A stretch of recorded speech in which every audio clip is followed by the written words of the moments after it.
अस्सलामुअलैकुम। HD global series में आपको वेलकम कहते हैं।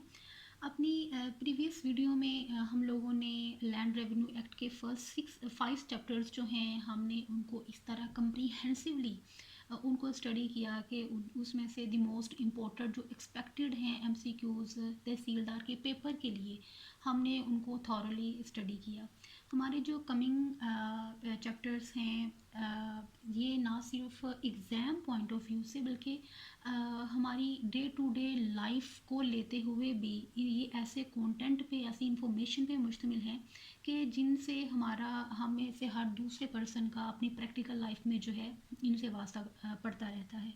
तो इस वजह से हम इन चैप्टर्स को जो है इंडिविजुअली चैप्टर वाइज लेके चलेंगे ताकि हमारा कोई भी जो पॉइंट है, जो इम्पोर्टेंट पॉइंट है, जो एग्ज़ाम में जिसमें से MCQs बन सकता है वो मिस ना हो। तो आज का जो चैप्टर 6 है जो कि रिकॉर्ड्स के नाम से है, सेक्शन 39 टू सेक्शन 55 पर मुश्तमिल है। इसमें से हमने ऐसी जो टर्म्स हैं यू कैन से वो ड्रॉ की हैं कि जिन पे पूरा चैप्टर जो है एक तरह से मुश्तमिल है, इन पे बार बार वो बात करता है। तो हमने इनको जो है जैसा कि ये स्क्रीन के लेफ़्ट साइड पे आपको नज़र आ रही हैं ये वाली वो तमाम टर्म्स हैं जिनको आप देखेंगे कि इनके हवाले से ही बल्कि इनके गिर्द ही अगर हम कहें कि ये चैप्टर घूमता है तो ये गलत ना होगा। हम इन पे जो है वो इंडिविजुअली बारी बारी इस पर बात करते हैं। तो सबसे पहले क्या है कि रिकॉर्ड ऑफ राइट्स, जैसा कि नाम से ही वाज़ेह है कि रिकॉर्ड ऑफ राइट्स कि ये किसी चीज़ के रिकॉर्ड के बारे में बात कर रहा है। तो किसका रिकॉर्ड? राइट्स का। जैसा कि जो लैंड रेवेन्यू एक्ट है exclusively it deals with agricultural land. तो यहाँ पे भी एग्रीकल्चरल लैंड से रेलिवेंट ही किसी पर्सन का क्या राइट है, वो उसको उस राइट को किस तरह करके इस राइट को वो कैसे एक्वायर करता है और फिर इसके साथ क्या होता है, ये सारी इसमें हम लोग डिस्कस करेंगे। सबसे पहले तो आप लोगों ने याद रखना है कि रिकॉर्ड ऑफ राइट्स होता किसका है। ये है फॉर ईच स्टेट। क्या है? For each state. स्टेट क्या होती है ये हम अपने प्रीवियस लेक्चर में डिस्कस कर चुके हैं। स्टेट क्या है, जो इसको उर्दू में महाल भी कहा जाता है, कि जिसके लिए सेपरेट रिकॉर्ड ऑफ राइट्स जो है वो प्रिपेयर किया जा सके। और दूसरा क्या है कि अगर बोर्ड ऑफ रेवेन्यू को लगता है कि ग्रुप ऑफ स्टेट्स जो हैं उनका जो इकट्ठा एक रिकॉर्ड ऑफ राइट तैयार हो सकता है, वो उसके लिए भी ये हो सकता है, रेडी प्रिपेयर किया जा सकता है। हमारे पास दो सिचुएशंस आ गई। एक तो ये है कि इंडिविजुअली ईच स्टेट का भी हो सकता है और दूसरा क्या है, ग्रुप ऑफ स्टेट्स का भी हो सकता है। अगर बोर्ड ऑफ रेवेन्यू, जिसको हम आगे पढ़ेंगे BORs के नाम से, उसके रिकमेंडेशंस पे भी ये ग्रुप ऑफ स्टेट्स का रिकॉर्ड ऑफ राइट्स तैयार हो सकता है। फिर क्या है कि इसमें क्या कौन सी स्टेटमेंट्स होंगी, कौन से ऐसे डॉक्यूमेंट्स हैं जो कि इसके अंदर तो ये बहुत से ज़्यादा इम्पोर्टेंट है कि हमें पता हो कि कौन सी ऐसी स्टेटमेंट्स हैं या कौन सी ऐसी इंफॉर्मेशन है जो कि रिकॉर्ड ऑफ राइट्स में मौजूद होगी। ये स्क्रीन पे आपको पिक्चर भी शो हो रही होगी। एक तो इसमें ऐसे पर्सन के जिनकी हैसियत एज ए लैंड लॉर्ड है, एज ए लैंड ऑनर है, एज ए टेनेंट है, उनको जो है उनके बारे में इंफॉर्मेशन होगी। देन क्या है कि nature and extent of their interest क्या है, किस कैपेसिटी में वो उस लैंड को वो होल्ड कर रही हैं, ये बताया जाएगा। मज़ीद ये कि उसका रेंट क्या है, लैंड रेवेन्यू क्या है, रेट्स क्या है, सेस क्या है, ये वो तमाम टर्म्स हैं जिनको हम अपने प्रीवियस लेक्चर में डिस्कस कर चुके हैं। ये तमाम चीज़ें होंगी। और सेकेंडली उस लैंड से मतलब जो गवर्नमेंट को या उन पर्सनस का आपस में कुछ लेन देन है कि नहीं है, इनके राइट्स के बारे में, इनकी लायबिलिटीज़ के बारे में जो है बताया जाएगा। और दूसरा क्या है कि जो स्टेट है उसका एक मैप होगा कपड़े की फॉर्म में। क्या है? कपड़े के ऊपर, क्लॉथ के ऊपर उसका एक जो मैप है तैयार किया जाएगा। ये वो इंफॉर्मेशन है जो कि आपको पता होनी चाहिए, इसलिए आपको इसकी पिक्चर भी शेयर कर दी है, क्योंकि इसमें से कोई भी एक जो स्टेटमेंट है वो लिख के दी जा सकती है कि ये किसका पार्ट है, या ये पूछा जा सकता है कि क्या रिकॉर्ड ऑफ राइट्स में ये वाली तमाम चीज़ें आती हैं, या इन डिफरेंट वेज ये वाली जो इंफॉर्मेशन है इसको पेपर में जो एग्जामिनर है वो पूछ सकता है। राइट। फिर क्या है कि इसके साथ ही हम लोग देखते हैं कि ये जो डॉक्यूमेंट्स हैं ये जो रेवेन्यू ऑफिसर होता है वो किसी भी पर्सन को कह सकता है जब वो रिकॉर्ड ऑफ राइट्स तैयार कर रहे हैं कि भाई वो हमें इंफॉर्मेशन दो या फलान डॉक्यूमेंट जो है हमें प्रोड्यूस करो। एंड इन केस वो पर्सन जो है वो नहीं उसको प्रोवाइड करता इंफॉर्मेशन या उसको वो जो डॉक्यूमेंट है वो नहीं देता, तो इस सूरत में उसको जो है पेनल्टी क्या पड़ेगी, उसको होगा फ़ाइन। ये आपने लाजमी याद रखना है। प्रीवियस लेक्चर में भी हमने जो है एक सिचुएशन पढ़ी थी कि जहाँ पे फ़ाइन होता है, यहाँ पे भी फ़ाइन हो रहा है, कैद नहीं हो रही। जबकि मज़ीद हम आगे जाके देखेंगे कुछ ऐसी सिचुएशंस भी होती हैं कि जिनमें जिनमें जो है उनको इम्प्रिजनमेंट होती है, उनको सेंटेंस होती है, लेकिन यहाँ पे क्या है, उसको सिर्फ और सिर्फ फ़ाइन होगा जो कि एक्सीड हो सकता है अप टू 500, लाइक 500 तक हो सकता है, 500 से ज़्यादा उसको नहीं हो सकता। देन हमारे पास जब हम रिवीजन की बात करते हैं तो रिवीजन भी किसकी होगी, रिकॉर्ड ऑफ राइट की। जब अगर बोर्ड ऑफ रेवेन्यू को लगता है कि जो है एक ऐसी स्टेट या ग्रुप ऑफ स्टेट उसकी रिवीजन होनी चाहिए, लाइक दो सिचुएशंस हैं हमारे पास कि कब रिवीजन होगी। एक तो जब बोर्ड ऑफ रेवेन्यू को लगे कि किसी स्टेट से मतलब स्पेशल उसकी रिवीजन होनी चाहिए। दूसरा कब उसकी सूरत हाल क्या बनती है हमारे पास कि उस स्टेट से मतलब already record of right exist करता ही नहीं है। तो इस सूरत में भी क्या है कि उसकी रिवीजन का वो ऑर्डर कर सकता है। लाइक हमारे पास दो सिचुएशंस ये बन गई कि किन किन सूरतों में क्या रिवीजन हो सकती है। देन ये जो रिटर्न एक्नॉलेजमेंट को शो कर रहा है ये कि जब जो रेवेन्यू ऑफिसर कोई डॉक्यूमेंट रिक्वायर करता है किसी पर्सन से और वो उसको प्रोड्यूस करता है, तो ये रिटर्न एक्नॉलेजमेंट रेवेन्यू ऑफिसर की तरफ से होती है कि यस मुझे ये रिसीव हो गया है। मज़ीद ये कि जब भी इसमें रिकॉर्ड ऑफ राइट्स तैयार किया जाएगा तो हम देखते हैं कि जो कुछ ऐसी जगहें होती हैं कि जो गवर्नमेंट की मलकियत में होती हैं। लाइक हम देखते हैं फर्दर जाके हम पढ़ेंगे कि मिनरल्स हैं, माइंस हैं, ये तमाम किसकी प्रॉपर्टी होती हैं, गवर्नमेंट की होती हैं। और जब इसको प्रिपेयर किया जा रहा होगा तो वो कुछ ऐसी लैंड से मतलब है कि जहाँ पे गवर्नमेंट की कोई प्रिजम्पशन मौजूद है। यहाँ प्रिजम्पशन से मुराद यही है जो हम माइंस को लेते हैं, मिनरल्स को लेते हैं, ऑयल गैस एनर्जी, लाइक इस तरह की जो कमोडिटीज़ होती हैं। तो अगर उसके ऑलरेडी गवर्नमेंट के मतलब ये लाइक ये कहा गया है कि ये वाला ऑलरेडी बता दिया गया है कि ये वाला जो पोर्शन है ये गवर्नमेंट की प्रॉपर्टी है, तो ये जो हमारा रिकॉर्ड ऑफ राइट्स होगा उस राइट को अफेक्ट नहीं करेगा। तो इसके लिए क्या वर्ड यूज़ हुआ है, not affect government presumption. Secondly क्या है कि ये डिक्लेरेटरी सूट किसको डील कर रहा है कि यही जब रिकॉर्ड ऑफ राइट्स तैयार हो रहा है और अगर किसी पर्सन को कोई लगता है कि अग्रीव पर्सन है, किसी ऑर्डर की वजह से हो गया है या जो रिकॉर्ड प्रिपेयर हो रहा है वहाँ उसका कोई राइट इन्फ्रिंज हो रहा है, तो उस सूरत में उसके पास रेमेडी है। रेमेडी क्या है उसके पास कि वो कोर्ट जा सकता है और कोर्ट में जाके डिक्लेरेटरी सूट करेगा। ये आपने याद रखना है under section 6 specific relief act 1877 के थ्रू। डिक्लेरेटरी सूट क्या होता है कि जिसमें कोर्ट डिक्लेयर कर देती है, लाइक जो कोर्ट है वो कोई भी डिटरमाइन राइट नहीं करती, वो बता देती है कि यस ये राइट एक पर्सन का है या नहीं है। इस चीज़ को क्या बोलते हैं, डिक्लेरेटरी डेक्री। और यहाँ पे इसके लिए वर्ड यूज़ हुआ है, क्या है वो, डिक्लेरेटरी सूट हमारे पास। और इसको भी यस नेक्स्ट हमारे पास उसमें आ जाता है पीरियोडिकल रिकॉर्ड्स। यहाँ एक बात आप लोगों को बताते चलें कि कुछ ऐसी अमेंडमेंट्स हुई हैं इसमें लैंड रेवेन्यू एक्ट में जिसमें हम इंशाल्लाह हमारा जो एक लास्ट लेक्चर होगा वो हम जस्ट उस पर जो अमेंडमेंट्स आई हैं उनको लेके जो है उनको डिस्कस करेंगे। देन क्या हमारे पास पीरियोडिकल रिकॉर्ड्स क्या है, पीरियोडिकल रिकॉर्ड्स की very simple definition. Let's suppose हमें आ जाता है एमसीक्यूज ही आ जाता है, व्हाट इज़ पीरियोडिकल रिकॉर्ड्स या ये कितने अरसे बाद तैयार किया जाता है। सबसे पहले तो ये है कि ये एवरी 4 ईयर्स जो है इसको तैयार किया जाता है, ठीक है।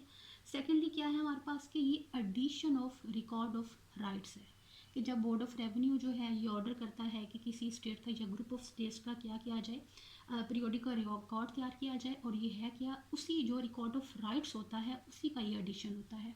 और जो कलेक्टर है वो क्या कॉज करता है, इसका रिकॉर्ड ऑफ म्यूटेशन इस पीरियोडिक रिकॉर्ड्स का म्यूटेशन, जैसा कि आपने इंतकाल जो है इसका वर्ड बड़ा सुना होगा कि इंतकाल फलां की फ़लाँ ज़मीन का इंतकाल है, ठीक है। तो यहाँ म्यूटेशन से मुराद क्या है, इंतकाल।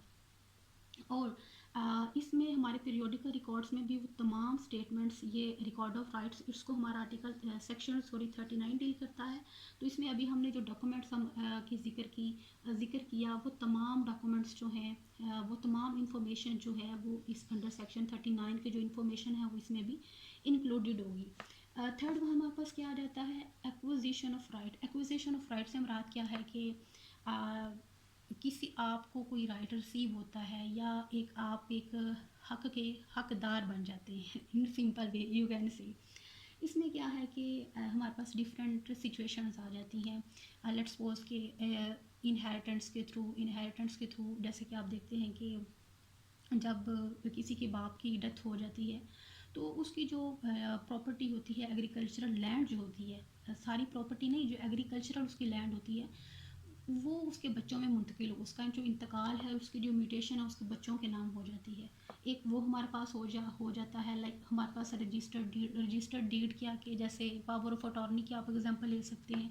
मॉर्गेज के थ्रू, मॉर्गेज क्या होता है हमारे पास कि इसकी आसान सी एग्जांपल हम इस तरह ले सकते हैं कि आपने अक्सर देखा होगा कि जो ज़मींदार हैं वो अपनी ज़मीन बैंक में रखवा के, अपनी ज़रूरी ज़मीन जो है उसको बैंक में रखवा के लोन ले रहे होते हैं। तो वो क्या करते हैं कि ज़मीन आप अपने पास रख लें, इसके जो कागजात हैं लाइक उनके पास रख दिए और उसके अवज़ क्या है उनसे लोन ले लिया कि जब हम आपको लोन पे करेंगे तो आप हमें ये जो ज़मीन है या जो गोल्ड वगैरह जो भी लोग रखते हैं वो आप हमें वापस कर देना। तो ये एक तरह से लेन देन वाला जो सीन है इसको क्या कहते हैं, मॉर्गेज।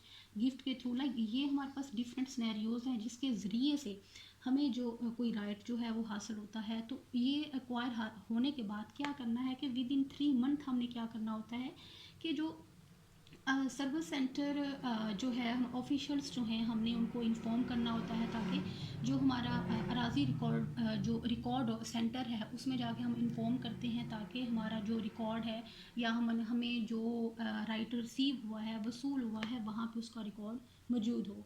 देन क्या है कि अगर इसी ज़मीन के मतलब क्या है कोई डिस्प्यूट अराइज हो जाता है, कोई झगड़ा जो है यू कैन से अराइज हो जाता है, तो उस सूरत में क्या होगा, उसको सॉर्ट आउट कैसे किया जाएगा, इसके लिए यहाँ पे टर्म क्या यूज़ हुई है, डिटर्मिनेशन ऑफ डिस्प्यूट्स। तो इसको जो हमारा RO से मुराद यहाँ पे क्या है, रेवेन्यू ऑफिसर। रेवेन्यू ऑफिसर एक तो ये कि उसको ऑन मोशन की उसको खुद लगे कि ये जो ज़मीन है ये डिस्प्यूटेड है उस सूरत में, और दूसरा क्या है एप्लीकेशन के थ्रू। लाइक दो सिचुएशंस यहाँ पे हमारे पास MCQs लाइक इस वे में भी आ सकता है, इन दो सिचुएशन की सूरत में भी कि कैसे वो जो है डिटरमाइन करता है डिस्प्यूट को। एक तो ये कि अगर अपने ऑन हिज ऑन मोशन, और दूसरा क्या है कि उसको एप्लीकेशन रिसीव होती है किसी पार्टी की तरफ से कि हमारी ये जो ज़मीन है ये डिस्प्यूटेड है, इसका फैसला करें, तो उस सूरत में वो फैसला करेगा। यहाँ पे क्या है कि वो इंक्वायरी करेगा, अगर तो वो जो रेवेन्यू ऑफिसर है बिलो असिस्टेंट कलेक्टर है, बिलो असिस्टेंट कलेक्टर है, तो फिर वो खुद उस डिस्प्यूट को डिटरमाइन नहीं करेगा।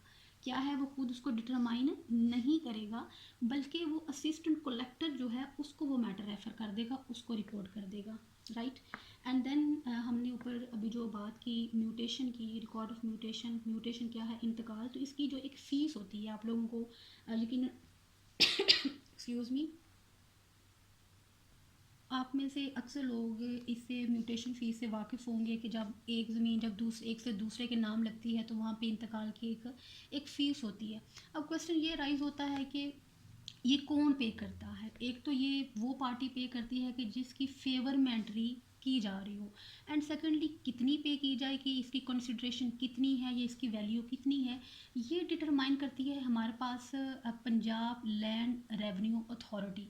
ये अथॉरिटी है, ये अथॉरिटी कैसे इस्टेब्लिश की गई, ये है हमारे पास Punjab land revenue authority act 2017। इसके थ्रू ये अथॉरिटी मेंटेन एस्टेब्लिश की गई है, और ये जो है डिटरमाइन करती है कि म्यूटेशन जो है वो एक लाइक कितनी होगी, एक लैंड के लिए कितनी उसकी म्यूटेशन फीस होगी।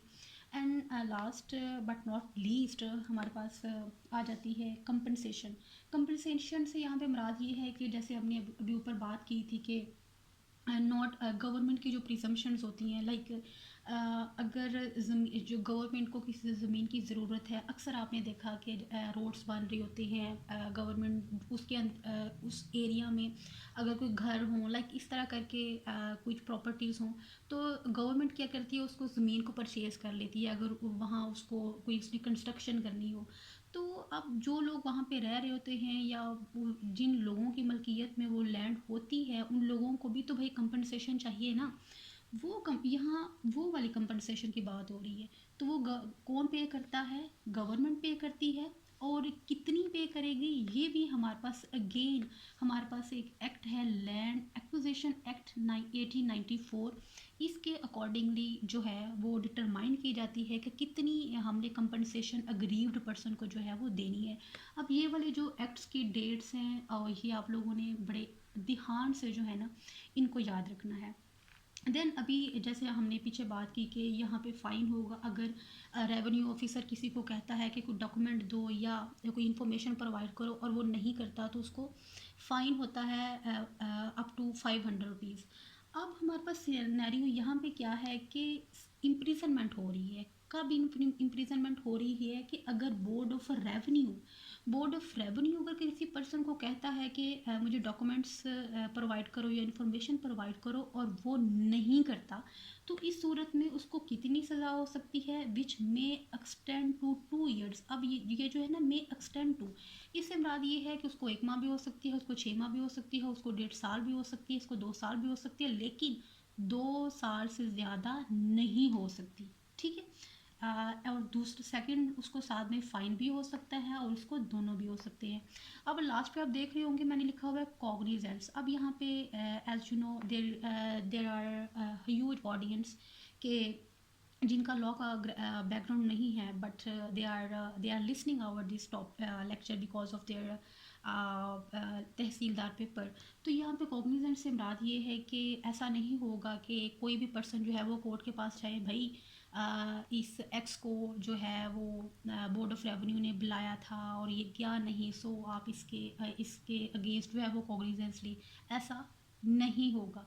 कॉग्निजेंस जो है वो कोर्ट किसके कहने पे लेगी? सिर्फ और सिर्फ जो ऑथोराइज्ड हमारा रेवेन्यू ऑफिसर होगा, जिसको स्पेशली या जनरली हमारा जो बोर्ड ऑफ रेवेन्यू है वो उसको ऑथोराइज करेगा और वो कंप्लेन करेगा, तो ही जो कोर्ट है उसकी कॉग्निजेंस लेगी। लाइक यहाँ पे हमारे पास क्वेश्चन क्या राइज हो सकता है कि किसके कहने पे या कोर्ट कैसे कॉग्निजेंस लेगी against a person who does not obey the orders of BOR।